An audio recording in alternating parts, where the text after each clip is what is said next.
La laïcité. Laurent est protestant. Il va au temple parce qu'il est amoureux de la fille du pasteur.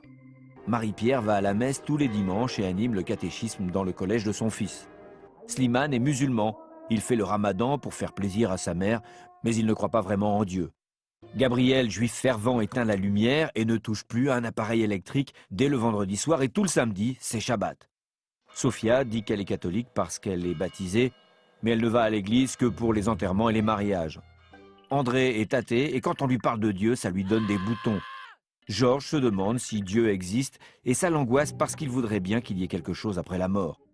Alain est juif, il ne croit pas en Dieu, mais il fréquente la synagogue de son quartier parce qu'il apprécie le rabbin.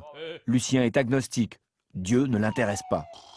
Noémie croit en la réincarnation et pense que dans une vie antérieure, elle était une fleur. Abdel, en revanche, prie 5 fois par jour en direction de la Mecque, quand son travail lui en laisse le temps. Pour la majorité des Français, la religion est secondaire. Elle fait simplement partie de leur culture ou de leur passé. Pour d'autres, c'est primordial et ça conditionne beaucoup d'actions dans leur vie. Mais il s'agit de leur vie privée et ça ne regarde qu'eux. La France est un pays laïque, ce qui veut dire que l'État et les institutions religieuses sont séparés. Le pouvoir doit laisser la liberté de religion à chacun, ne doit favoriser aucune religion et n'afficher dans les bâtiments publics aucun signe religieux. Les membres de la fonction publique doivent être totalement neutres en matière religieuse.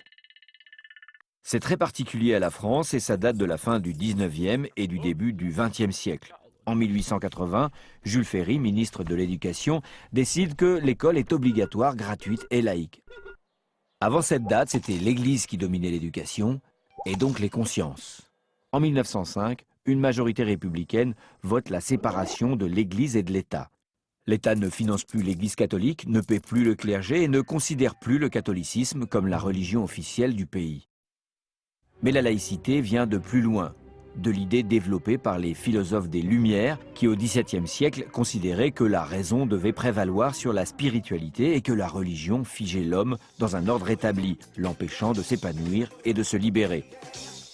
La révolution de 1789 a été porteuse de cette idée et s'est faite contre la noblesse, mais aussi contre le clergé qui dominait la société depuis des siècles et réglait la vie des Français. Depuis la Révolution, et en dehors des périodes de restauration et d'empire, le pouvoir entretient avec l'Église des rapports de méfiance. Aujourd'hui, malgré quelques intégristes religieux qui voudraient que leur Dieu s'impose à tous, l'idée de la laïcité est largement acceptée, même par les responsables religieux qui s'emploient à la respecter.